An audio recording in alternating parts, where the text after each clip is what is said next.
Okay, welcome everyone. My name is Jen, and I am the current Vice President of Lahontan Audubon Society, and we're very excited to team up with One Truckee River to bring you this river-friendly landscaping class taught by Carrie Jensen. Just so you guys know a little bit about Lahontan Audubon Society, I know that some of you, I definitely recognize some of your names, but if you don't know anything about Audubon Society, we are a nonprofit that is dedicated to conservation of birds in particular, but we care about conservation issues in general. We are also having some virtual meetings.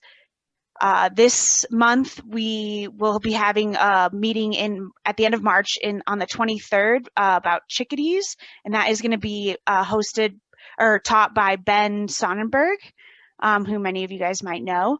And then next month, actually at the beginning of April, on April 8th, we are going to be having our member meeting taught by some folks from Costa Rica. They're going to be talking about Costa Rican birds. So if you guys are interested in that at all, be sure to check out our website, nevadaaudubon.org, and you can find the links to sign up for those Zoom classes. And I will actually send that in the chat so you guys can see where the chat is. As Carrie's going through the talk, you can send your questions to the chat, and I will be moderating them to her. So I'll just read them to her as they come in. Yeah, so I think that's it. So we can go ahead and get started. Just a little bit about Carrie. She is a landscape architect and an environmental educator. She's a native Nevadan and has a bachelor's degree in environmental studies with an emphasis in education from San Jose State University. In her early professional career, she worked for environmental nonprofits, teaching general water science and watershed pollution awareness. From there, she has gone on to pursue landscape architecture and environmental consulting, and she currently runs her own consulting company, Urban Ecology Solutions, LLC, which is what it says on the slide there. And she works with One Truckee River for that. And in her spare time, she loves to garden, read, and ride her bike. So without further ado, Carrie. Thank you very much, Jen, for that wonderful introduction. And thank you all for taking some time out of your evening to join us for this class. With the time change, it's still sunny out, so I know it's tempting to still be outside. So thanks for joining us at this hour for a class on river-friendly landscaping, your yard, and the Truckee River. It's brought to you by One Truckee River with funding from the Western Regional Water Commission. And a few other just Zoom logistics that I want to mention before we get started is just for bandwidth's sake, to make sure we don't get skips in the video. If you guys don't need to have your cameras on, you guys can go ahead and turn those off now. And also, if you could make sure that you're muted, just in case there's any background noise that comes up, you know, babies crying and dogs barking, it happens to all of us. But if you guys could mute yourselves until there's a time you need to talk, that would be really helpful, just so that everybody doesn't get disrupted during the talk. And with that, I think I'll get started. I start out with an introduction or an overview of One Truckee River, because a lot of people are not familiar with this organization. It started a few years back. It's a collaborative partnership in our community with lots of different organizations, as well as agencies who are all working as one to help manage the Truckee River, hence the name One Truckee River. And in 2016, they came up with a management plan that was ratified by the cities of Reno, Sparks, and Washoe County for the management of the Truckee River. That plan has lots of different goals and objectives, and we're going to be talking about a few of those objectives tonight. The first is to make sure that we're delivering the cleanest water possible into the storm drain system. The second is to foster a culture of stewardship. Make sure that everybody in our community is learning about the river and how we can all help take care of it together. And how are we meeting those objectives? Well, we started this program this year called River Friendly Landscaping. And it's an adult education initiative to teach homeowners about how their practices in their yards can affect the water quality and health of the Truckee River, and how we might change how we maintain our landscapes in ways to help protect the river. we're basically trying to get people to move a little bit away from this model of anywhere USA residential landscaping and move towards a landscape that is specifically designed for residents of the Truckee Meadows and might look something a little bit more like this. But before we get into the details of how you make a river-friendly landscape, I thought I'd step back a little ways and talk about why do we need it to begin with? Why do we need river-friendly landscaping? And it really starts with fresh water resources. And if you were an alien out in space and this was the view over the Pacific Ocean of your first sighting of Earth, you would think, why did they name it Earth? It should have been planet water, of course. Look at all the water resources they have on this planet. But as most of you probably learned back in kindergarten, the majority of that water is in the oceans and it's salt water. Only 3% of the water on Earth is fresh water. And a great majority of that is either trapped in glaciers or in underground water resources. There's only a small percentage, less than 1%, that is easily accessible to us for drinking water resources in rivers and lakes. And what is our local situation? Kind of looked at the global, but let's look at local.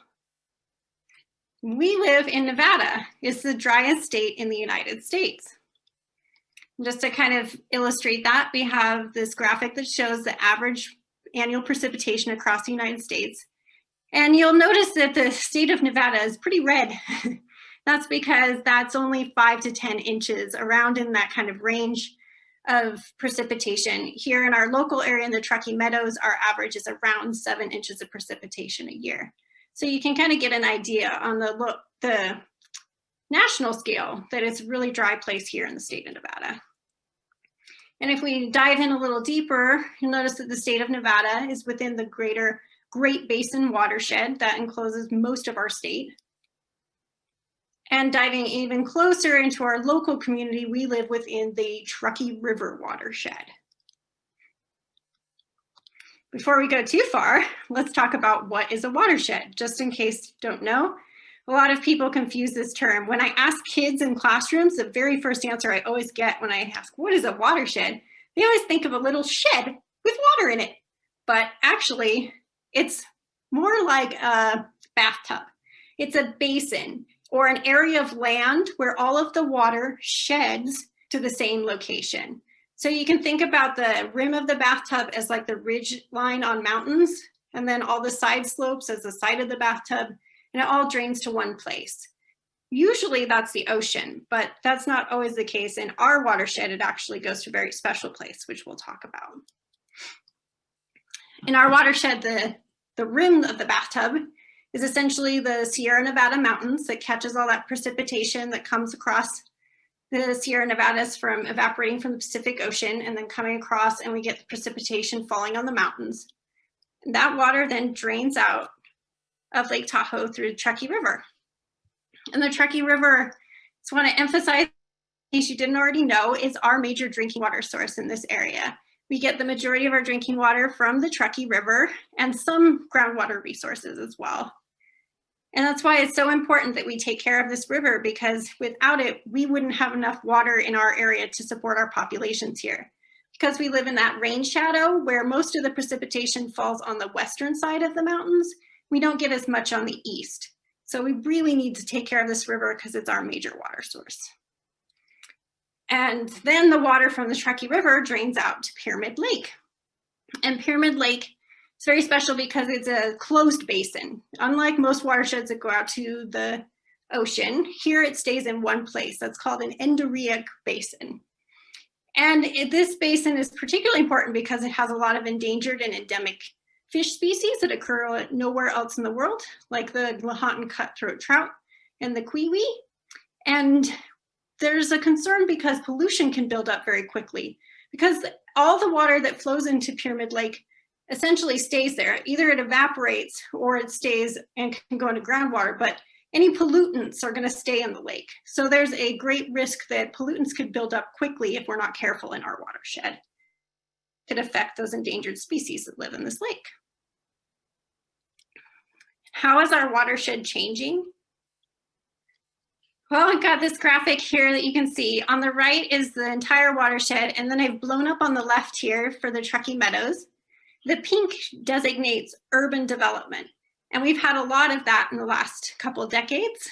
I did, as a kind of example, like to talk about the fact that when I was a kid growing up here, I remember the McCarran Loop and thinking that was like the edge of town. If I went out to Meadowood Mall, that was way out there.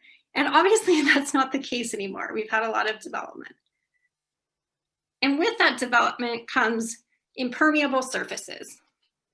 Impermeable surfaces is just a fancy way of saying concrete and asphalt, or any surfaces that the water can't flow down through. And most people associate this with really urban areas like downtown, having a lot of concrete and parking and all of that. But there's also impermeable surfaces associated with suburban development, which we've had a lot of. All the infrastructure and roads and driveways that come with all of this housing, those are also impermeable surfaces. And impermeable surfaces can have dramatic effects on water and water quality, which kind of explain here. So I've got this graphic from the EPA, and on the left-hand side, you'll see a forested, like, natural area. And when you have a precipitation event, a lot of the water is going to be able to infiltrate down into the soil. And also a lot of it's going to be evapotranspirated up through the vegetation and evaporation. Very little of the water is going to run across the surface of the earth. But if we look on the right-hand side, in an urban scenario, we have different setup where we've got those impermeable surfaces. When you have precipitation in these areas, there's not a lot of opportunity for water to infiltrate. And there's usually less vegetation, so you have less evapotranspiration. And thus you have more water moving across the surface. You'll notice that's called runoff. And a difference of 10% in natural areas versus 55% runoff in urban areas. Now all that water moving across our streets needs somewhere to go. If we didn't have somewhere for it to go, we would have problems with flooding. And engineers have come up with systems to deal with this. And that's our storm drain system. And the storm drain system are all those little drains on the side of the sidewalk. Sometimes I tell kids it's where the raccoons live, because you'll see raccoons pop up from there, just to think about, because most people just walk past them and don't even think about what those are. But they're the drains that take water off of our streets. They go into a pipe system underground that leads to local waterways, whatever the local closest creek is. And in our area, eventually all those creeks flow out to the Truckee River. And this system is actually different from the sanitary sewer system. Most people get them confused and they don't realize they're separate and different systems. The sanitary sewer system takes the water from your house, like if you flush the toilet or put things down the sink. It's going to take that water, it's going to go into sanitary sewer, and that goes out to a treatment plant where the water gets cleaned before it's discharged. On the other side, we have the storm drain system for our streets, and that's separate, and those pipes go directly out to our waterways and the water doesn't get cleaned. So that's the big difference. Sanitary sewer, water gets cleaned. Storm drain system does not. And when I talk about river-friendly landscaping, I think most people are thinking about landscaping right next to the river. And if they have a house next to the river, that they need to worry about that. But if they don't live next to the river, why would they need to do river-friendly landscaping? The reason is, if you live next to a curb and gutter system that flows in the storm drain, essentially you live next to a creek. This is a creek. It's a concrete creek, but it's still a creek, and it flows ephemerally to the Truckee River. So when it rains, all that water flows and it goes out eventually to the Truckee River. So you live next to a creek, even if you don't know it, if you live in an urban area with this storm drain system. And there are a few impacts or issues that come with this storm drain system. The first is non-point source pollution. Now, non-point source pollution is quite a mouthful, very technical, legal term, but I'll walk you through it. So the first thing to think about is, what is point source pollution? That's easier to explain. So point source pollution is pollution that comes from one point. And the classic example is if you have a factory that's right next to a river, which is very common, especially in the eastern United States, where rivers were used for transportation systems. So you have your factory right next to the river, and maybe you have a manufacturing process that has a byproduct that you don't want anymore, you need to get rid of it. The easiest thing to do would be to just pipe it straight out into the river to get rid of it. Well, that led to a lot of really dirty rivers. And in the 70s, the Clean Water Act came along and they decided we should start to clean these rivers up. And look at those points, those pipes going out into the river, they're taking pollution to the river. They were able to regulate and stop those points of pollution. And that's why they're called point source, because they come from that one point. Non-point source pollution, on the other hand, comes from many different locations all at once. It's not from one point. I'll give you some examples. Classic one are oil, antifreeze, chemicals that come from cars. There's lots of different cars. Obviously, it's not just one point, several points of pollution, all flowing in from different places. Phosphates from soaps. When people wash their cars, those soaps have phosphates in it that can wash off into the storm drain, and we'll talk a little bit later about how phosphates can affect water quality. Trash and litter, those are a pretty easy example of non-point source pollution. They don't just come from one person, they come from all over the place. Pet waste is another classic example. And this one is one I often get people saying like, oh, but that's natural, like it's not really pollution. So why do we have to pick up our dog's poop?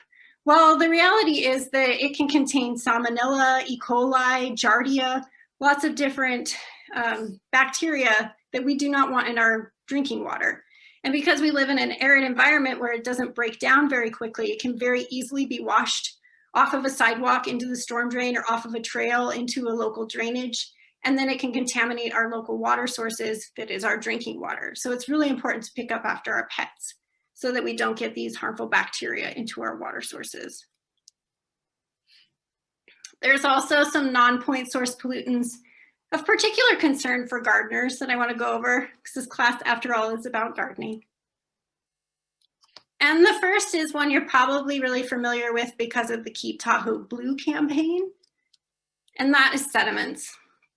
And this is not a local example. This is from Lake Tuscaloosa in Alabama, but I think it very well illustrates what happens when you get too much in the water. Sediments are also a natural thing, and they only become a pollutant when they build up and there's too much of it. It affects the clarity of the water, which is why we're familiar with it from Lake Tahoe, where it's been known for its beautiful clarity. The thing is, it doesn't just affect Lake Tahoe, it affects the entire watershed, which includes the Truckee River and Pyramid Lake as well. Another non-point source pollutant for gardeners to think about are synthetic fertilizers, nitrogen and phosphorus. If they're applied a little overzealously, like we all get a little excited and think we should apply more and make our plants happy, but if you apply excess that the plants can't use, those excess fertilizers can easily be dissolved in water, especially when we turn on our sprinklers. And then those excess nutrients can drain down the storm drain and out into our local waterways. And when that nitrogen and phosphorus hits the water out in the local drainages and waterways, it's like Thanksgiving dinner for the algae. Algae are essentially tiny little microscopic plants, and they love plants just like the lawn does.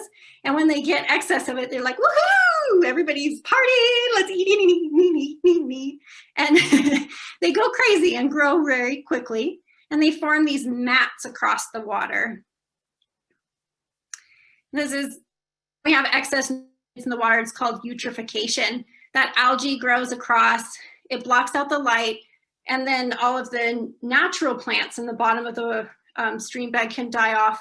And then once the algae runs out of food, it also starts to die off. We've got decomposition happening very quickly in the water, and decomposition requires oxygen. So the oxygen is literally sucked out of the water, and then it's not made available to the fish and other aquatic species that live in that river. And you can get fish floating belly up, as well as detrimental effects. It's just aesthetically not pleasing and can cause impacts to recreation, like nobody wants to kayak or swim in water covered in algae. Another non-point source pollutant to be concerned about from a gardening perspective are pesticides. A lot of pesticides are used particularly for aesthetic reasons to get rid of weeds and things we just don't like to see. And a lot of the products out there are broad spectrum, which means that they affect many different insect species, not just a single one. They can have impacts on not just the target species, like maybe the cockroach or an ant that you're trying to get rid of. Well, there's never just one ant, right? But you know what I mean. And it can affect species that we maybe don't want to impact, like honeybees, as well as native bees, and butterflies like the monarch that we've been hearing a lot about in the news lately. And the one that doesn't get a lot of love, but I really like to bring to people's attention, are the aquatic insects, like these mayflies. So they're nymphs, shown on the left here, are really tiny, or live underneath rocks in the river. And they form the bottom of the food chain for all the aquatic food web. So if you want to protect those endangered fish species in our watershed, we have to provide food for them. And macroinvertebrates like these mayflies, stoneflies, and others are really important food sources for them. So we really need to protect these guys if we want to protect everything else that lives in the river. And pesticides can have really detrimental effects if they wash down the storm drain and into waterways. It can kill off this bottom of the food chain. Okay, so I've learned about non-point source pollution. And I think a lot of people are familiar with a lot of those things and how that flushes down the storm drain. But the issue with our storm drain system that most people don't recognize is stream incision. So we've got all of this water. It's a larger volume of water coming off of our streets than would be in a natural setting.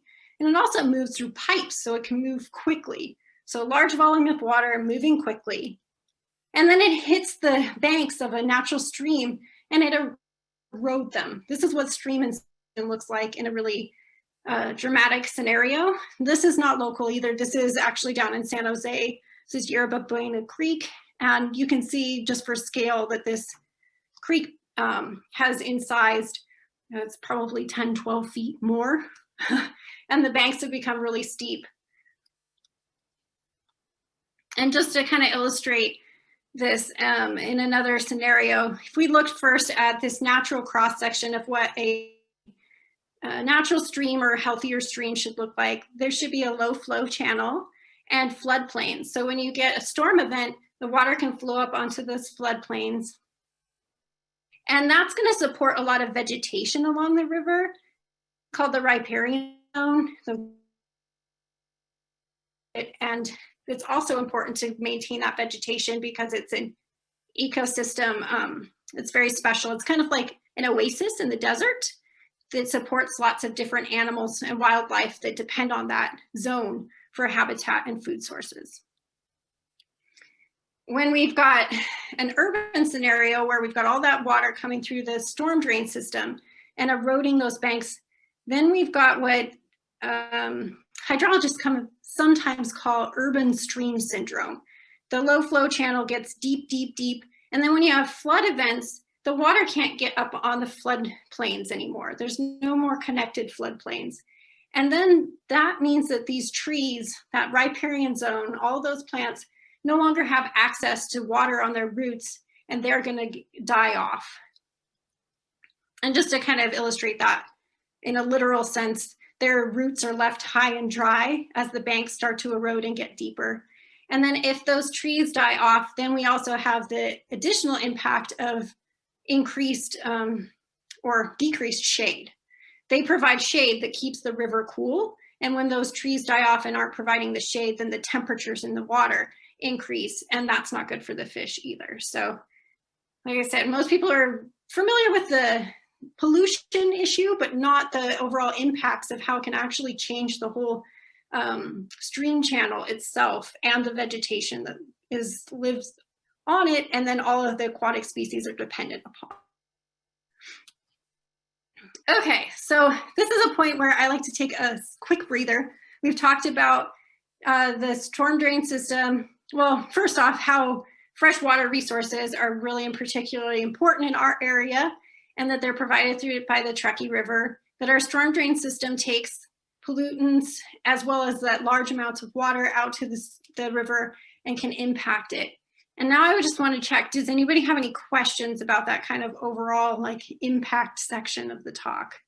So I don't know, Jen, if anybody's typed anything in the chat at this point, we can take a step back and see. No, we don't have any questions yet, but we'll just give people a moment and let you catch your breath.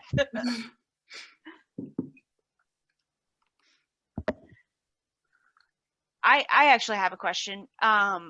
So you talked about if you kept saying like if you live in a place with a storm sewer system, are there places where there's not storm sewer systems, and are there any in Reno? If you live in a rural area, you might not have like a formal curb and gutter where it drains, but you're going to have some sort of drainage system. It just might not be paved. But the majority, if you live in any of the urban areas of Reno, you're probably connected into the storm drain system. Yeah, if somebody lives in like rural Washoe County or somewhere where they don't have like a sidewalk and a curb and gutter that's paved, it might not exactly be the same system that drains actually into the river, but there's going to be somewhere where the water goes. Okay. Does that make sense?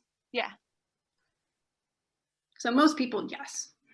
There might be an exception because Nevada does have rural areas for sure. For sure, yeah. Okay, so we've gone over the impacts. Let's talk about solutions. This is my favorite part. So what can we do about these problems? And of course, I think a lot of the solutions are river-friendly landscaping. There's lots of things we can do in our yards to help improve the impacts of both pollution and stream incision. We'll go through those. First, starting off with reducing pollutants. There's a lot of easy maintenance things that you can do, starting with taking your car to the car wash. Car washes are actually regulated as a point source polluter. So all of the water from a car wash actually goes to the wastewater treatment plant where it gets cleaned. So you don't have to worry about polluting if you're taking your car to a commercial car wash. Whereas if you wash it in a driveway and the soaps wash off into the storm drain system, it's going to pollute the river. If you do decide to wash your car in the driveway, there's a few things you can also do, such as picking soaps that are phosphate free, as well as if you have a place on your property where you could potentially wash the car that isn't going to wash into the storm drain, like if you have a gravel driveway or maybe a back 40. Some people have extra space on their property where they could wash the car in a place where the water can drain down through the soil instead of out into the storm drain. That would be preferable if you could. Spas and pools, ponds, any kind of water feature where you need to drain the water off periodically to clean them. This water has chlorine in it, and it is legal to discharge the water into the storm drain system with the caveat that you first must dechlorinate it, because we don't want to send chlorinated water out into the river. Chlorine kills things, and that's why our spas don't grow algae, but we don't want to kill off aquatic life in the river, so we need to make sure that we dechlorinate this first. And do that by going to your local spa pool supply store and getting a dechlorination kit. And you just chemically treat it before you discharge it. Reducing sediments that can erode off of our landscapes.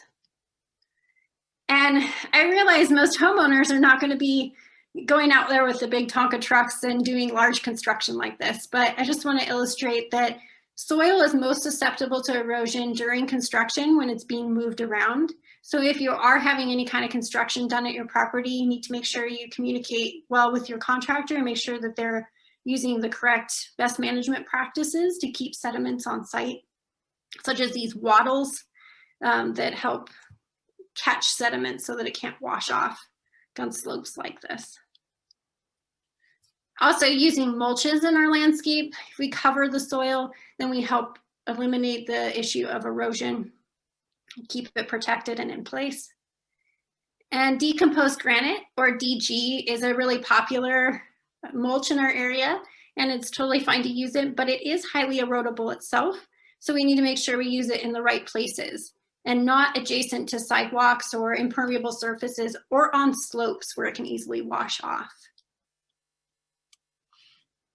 And since a lot of people in our area have houses on hills, live on slopes themselves, one of the best things you can do is to try to plant those slopes, because the plants, their roots help hold soil in place and can avoid erosion. You can also reduce nitrogen and phosphorus. One of the best ways to make sure you do that is, if you're using any kind of synthetic fertilizers, is to make sure you follow the instructions, not applying more than is needed. It's when we have those excess that the plants don't use that it has more potential to run off. And one of the ways you can make sure that you're not using more than is needed is to have your soil tested. So then you know what your soil actually needs, what are the proper amendments for the plants that you're trying to grow, so that you're not just doing guesswork and throwing different fertilizers out there that might not be what the plants actually need. And I will send this link after the class in a follow-up email, but the University of Nevada, Reno Extension has a great webpage with resources of different testing labs that you can send soil samples to get your soil tested. We can also think about using organic fertilizers like compost as alternatives to synthetics, because they have lower rates of nitrogen and phosphorus. They also help build organic matter in our soils, which helps retain moisture on site and has lots of benefits. So trying to use compost and organic fertilizers can be a big benefit.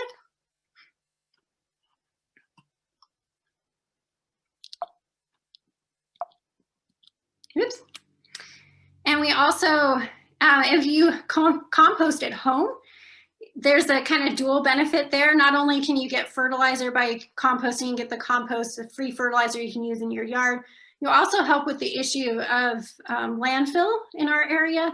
In the summertime, about 50% of the waste we send to our landfill are organics, like yard trimmings and food scraps. So if we can compost those on site, we not only get the free fertilizer, but we also reduce what we're sending to the landfill. You can also try grass cycling. This is a strategy where you mow your lawn a little more frequently so that the clippings are really small. You take the bag off. And so you mow and you let the little clippings fall in place, and then compost in place and re-fertilize the lawn as they break down. So you're gonna mow a little more often, but the benefit is then you don't have to fertilize as often, if that makes sense. Reducing pesticides is another way to help reduce the pollutants that we could send to the river. And best strategy for this is this tiered system called integrated pest management. And I'm not gonna go through all of the different tiers of the pyramid tonight. If you take my pollinator class next month, you'll learn more about this. But the important part to remember is that the top of the triangle is chemicals or pesticides. And they're the top because they are the last thing you want to try. You want to do all of the other strategies before you ever go for a bottle of chemical or pesticide.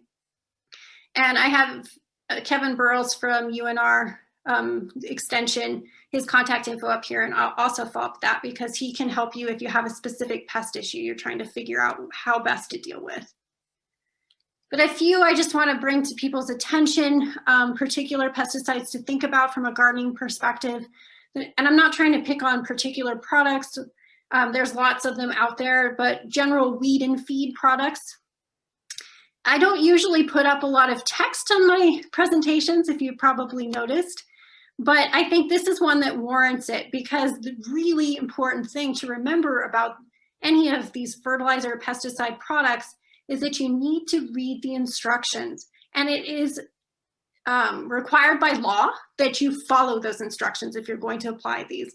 So I'm just going to read this to you because I think everybody needs to think about this if they use weed and feed in their yard. This pesticide is toxic to fish and aquatic invertebrates and may adversely affect non-target plants. Drift and runoff can be hazardous to aquatic organisms in water adjacent to treated areas. To protect the environment, do not allow pesticide to enter or run off into storm drains, drainage ditches, gutters, or surface waters.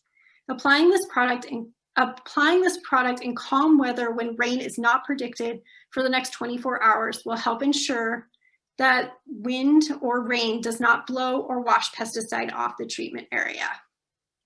So we really just need to make sure that we're looking at these environmental hazards and following the instructions if we ever use any of these products. And they're particularly important from an aquatic standpoint because many of them are very toxic to aquatic species. And another very common one that people use are the rose or other flower care, the 2-in-1. It has fertilizer as well as a systemic pesticide in it to keep insects at bay. Those insecticides are usually a neonicotinoid, which we'll talk about more in the pollinator class, but this has the same warning. You don't want to apply it to water, and it's highly toxic to invertebrates in aquatic settings. So we need to be really careful when we use these products and make sure that we're reading all of the fine print. Okay, so we've talked about reducing pollutants in our yards. The next part is making sure that we keep water on site to help with those problems of stream incision. And the first way to do that is to improve your irrigation. We really just want to avoid this situation where the water is going down the sidewalks into the storm drain and out into the river. Everybody's seen this, right? I mean, it's a pretty common scenario to see our sprinklers watering the sidewalk. One of the ways we can address this is first to make sure we're fixing any leaks and adjusting our irrigation as best as we can. And if it gets a little beyond what you know how to do, I'd recommend that you contact a qualified water efficient landscaper. And this is a program, it's a national EPA certification program, but it's implemented locally through the University of Nevada, Reno Cooperative Extension. So professionals who have gone through this training, it's a week-long intensive training and then an exam and then continuing education as well. And if you go to the website, you can look up and find a Quell Pro to hire. So you can hire one of these professionals that's gone through this training, and they can come out and do a water audit and help you figure out how to improve your irrigation, both for water conservation as well as to reduce runoff from your yard into the storm drain system. Another really easy thing we can do to reduce runoff is just to follow TAHOE's assigned watering guidelines. And the part on here that I really like to emphasize for a water quality perspective is the do not water between noon and 6 p.m. And that's because it gets windy here. I mean, everybody's probably familiar with the Washoe Zephyr, but I don't know how many times I've seen people watering their lawns at 5 o'clock in the evening when the wind is just going whoosh and blowing it right off the sidewalk. So even if you don't improve your irrigation system, but just water in the mornings when it's not windy, that can help reduce runoff. There's also lots of irrigation technologies that have come up that you can use to reduce potential for runoff. One is the smart controllers or ET, evapotranspiration controllers. And these, what they do is they take data from local weather stations. They get that information each day, and then they adjust how much water is applied so that your plants are getting the right amount of water based on the weather for that day. So because you're using less, there's less potential for runoff. It takes kind of the guesswork out of how much water to apply on site. There's also improvements in sprinkler technologies. These rotating sprinklers that have come out now, there's a couple different companies that have them. Hunter's probably the most common, these MP rotators. And they spray out water in these fine little jets. And it's a much lower application rate, so the soil has more time to let the water absorb, and then it's going to have less potential for runoff. So if you can upgrade your sprinklers to these newer, more water efficient sprinklers, that can reduce the amount of water you're using as well as reduce the potential for runoff. And of course, upgrading to drip irrigation wherever possible. If you're dripping in gallons per hour instead of gallons per minute, that's that much less water that's being applied to the site and less potential for runoff. As long as you're maintaining the systems, drip systems are known for if they get broken, you can still have gushing water going everywhere. So they can reduce the amount of water, but they also need to be maintained. Using water-wise plants is another great strategy for keeping water on site. And most people, when they think of like xeriscaping, I think this is what the image that comes to their mind, because it's a strategy that came out of the Southwest, and cactus and gravel gardens were kind of the first images people saw of xeriscaping. But the concept of xeriscaping is just to use plants and strategies in your yard to use the least amount of irrigation possible. And in our area, that would mean using more native plants, and it would look something more like this. So it is possible. Here's another example. It uses native plants and no irrigation system. But not everybody loves this aesthetic. I know I have a soft spot for native plants personally, but I know not everybody loves them.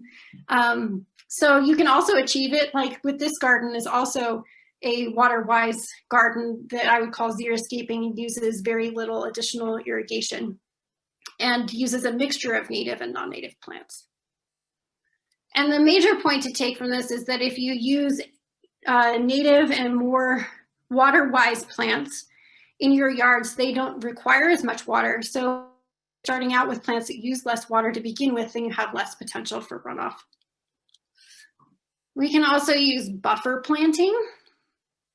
This doesn't sound super sexy, but I think it's one of the major strategies we should all be trying to incorporate into our landscapes. It's basically this buffer area between the lawn and the sidewalk, so that if you do have sprinklers that are watering a lawn, then the water has a place to sink in before it hits the sidewalk and runs off. And there's different aesthetics you can achieve with this. This is really simple, just some rock and shrubs. You can get a little fancier and start putting in more decoration, or even take it as far as making a pollinator garden. The important part is that you take the lawn and move it back away from the sidewalk. So if you have sprinklers, you have that potential to run off the spray water. We quit water in the sidewalks. We can also try removing impermeable surfaces, trying to go back to that natural state where we let water sink into the soil. So if you have impermeable surfaces in your landscape that you don't need, and maybe there's old relic areas that have been paved over and you don't know why, and you can free the soil, then go ahead and do that. There's also strategies if you have areas that do need to be paved, but maybe they don't need to be entirely paved, like second driveways that are really common for RVs and camper vans and boats and that kind of thing in our area. If you do these paver strips with gravel in between, then you get the same paved surface. You need to be able to drive over it occasionally, but you haven't created as much impermeable surface that could run off. So if you have a second driveway, this can be a great option for decreasing impermeable surfaces. There's also permeable paving options. And this is one of them. And you would almost not even be able to tell because the lawn, it's a grid system like this.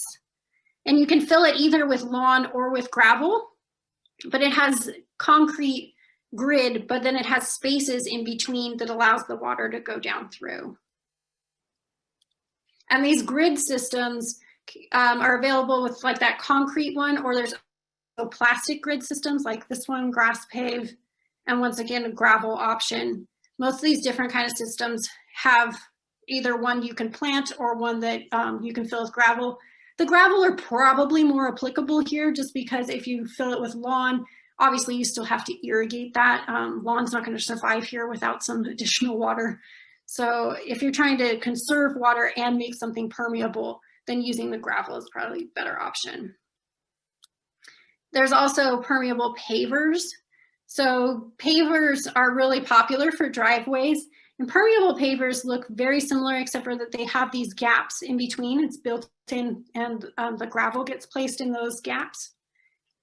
And the real difference is the system underneath the driveway. So it has layers of gravel and base rock, and depending on your subsoil, it may have a drain, but it's gonna let the water seep down through. And even if it has to be piped off site because you've got like thick clay, it's still gonna filter out those pollutants. So you're hopefully gonna get more infiltration as well as cleaning of the water.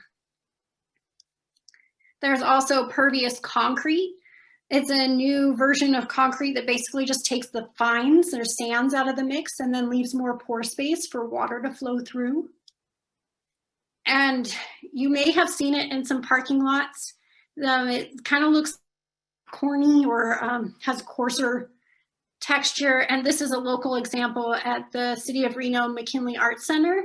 The driveway, or not driveway, parking lot between the building and the Keystone Bridge. If you go check it out, you can actually pour water on it and watch it disappear. So it's pretty fun.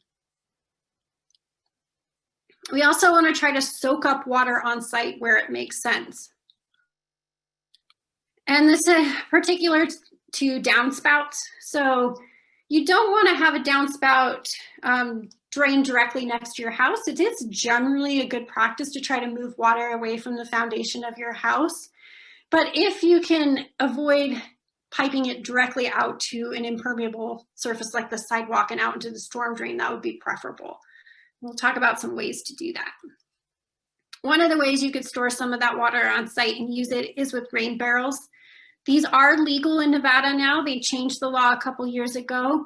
It used to be any water that fell out of the sky in the state of Nevada belonged to the state unless you had water rights to it, and you couldn't collect anything. But they changed it for small in residential settings, and this can be for outdoor use only. So you can capture some of that water and then dole it out and use it with your plants. Although do keep in mind that this would not be a replacement for all the irrigation you need. We don't get enough precipitation for that.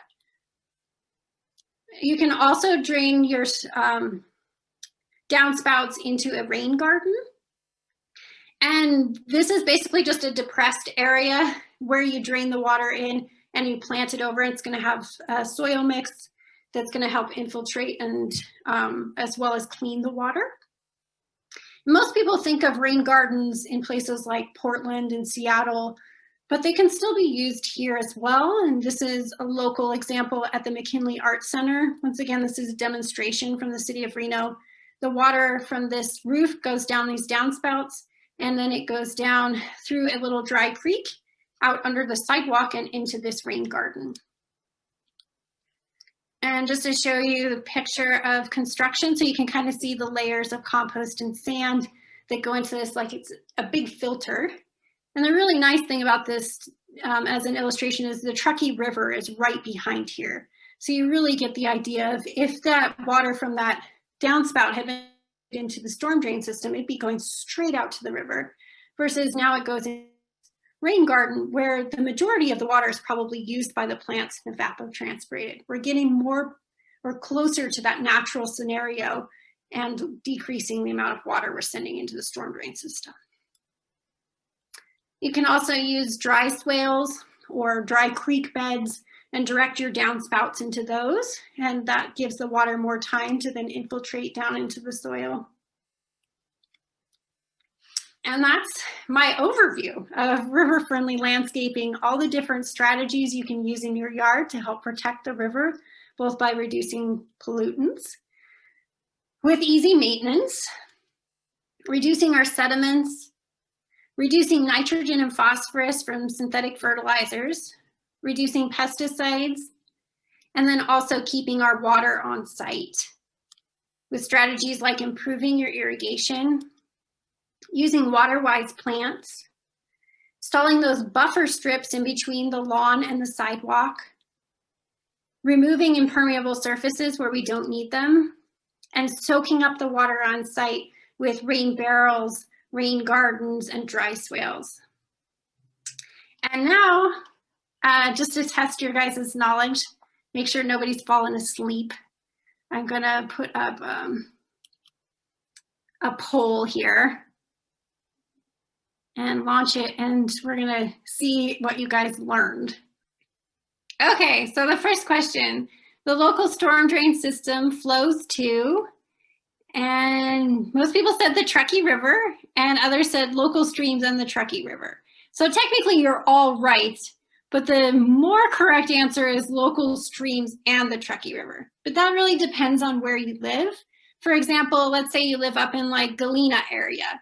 The local or the storm drain system there is going to flow into the local creek like Galena Creek, which then goes out to Steamboat Creek, which eventually goes to the Truckee River. Versus if you lived like, let's say, near Reno High, and you're right next to the Truckee River, maybe your storm drains go straight there.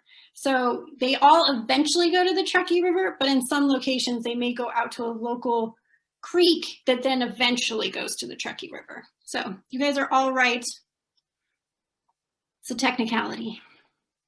2, increasing paving, i.e. impermeable surfaces, in urban areas can cause stream banks to erode and incise. True, woohoo, everybody got it right.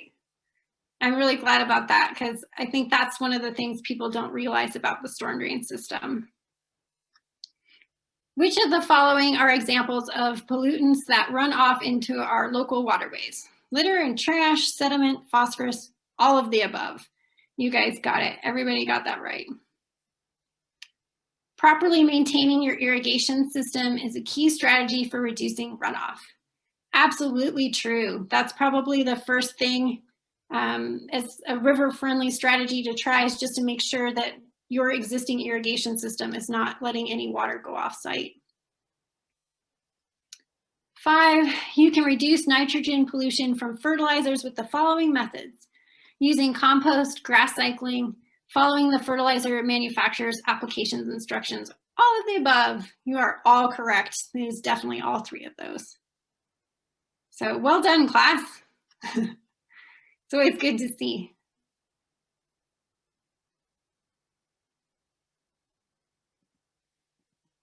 Okay, and then just to kind of wrap things up, I wanted to give you guys some additional resources if you want to learn more about the fascinating topic of stormwater. We have this great resource in our area, this website, TM Stormwater, which stands, it's like Truckee Meadows Stormwater. That helped you remember, but I will also send you that follow-up email with links to it. There's all kinds of resources on this website to learn more about stormwater and the stormwater system in our area. And just to loop back on that One Truckee River's management plan, make sure we really talked about those objectives from the beginning. I hope you guys have learned an awful lot about how you can make sure we're delivering the cleanest water possible into our storm drain system. And that second objective was to make sure that we are fostering a culture of stewardship so that we're all working together to help protect the river.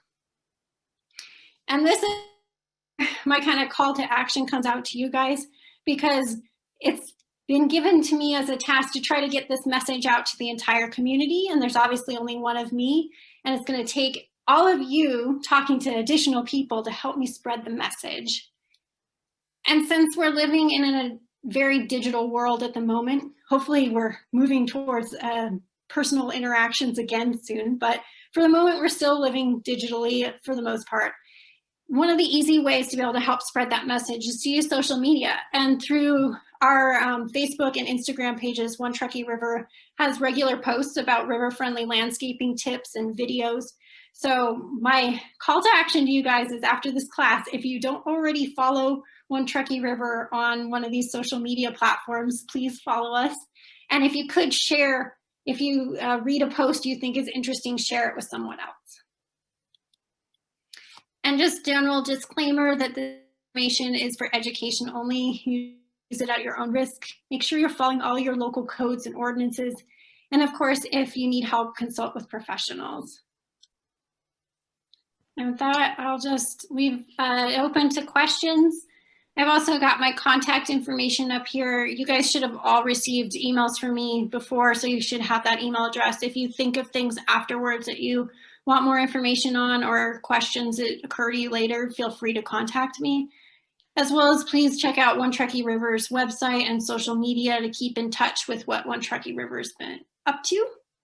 And I just want to add quickly before anybody jumps off, if anybody jumps off, that we are also having a pollinators class on April 6th. So if you got the link through Lahontan Audubon Society, we will be sending out an email about that soon. So you can sign up for that class as well. Yeah, so I'll just, there's one question in the chat here. Les asks, is there a list of native plants that can be shared?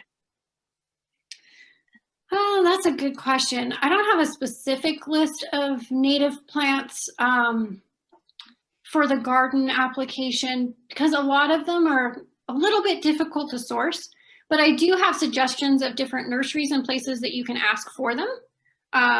So when I follow up with the email after the class, I will give you guys resources of different nurseries that you can try to find natives. And yeah. as a follow-up to that, I'm going to post a few links. If you get the Audubon newsletter in the Pelican this month, we did have a list of 10 native plants that you can plant in your yards or your garden. And then I'm also going to put a link to the Audubon Society's website where they have a way that you can search for plants specifically for birds and other pollinators, but they also have native plants in there as well. So you can check out the chat for that.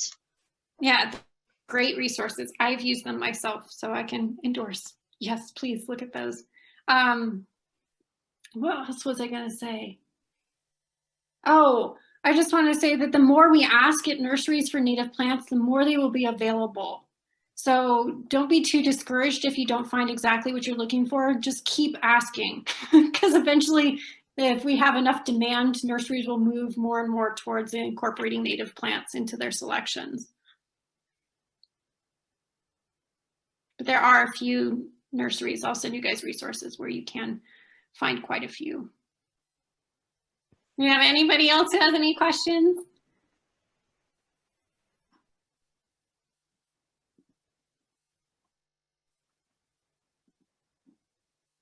If not, take it back to Jen. If you have any other last announcements or anything. Nope.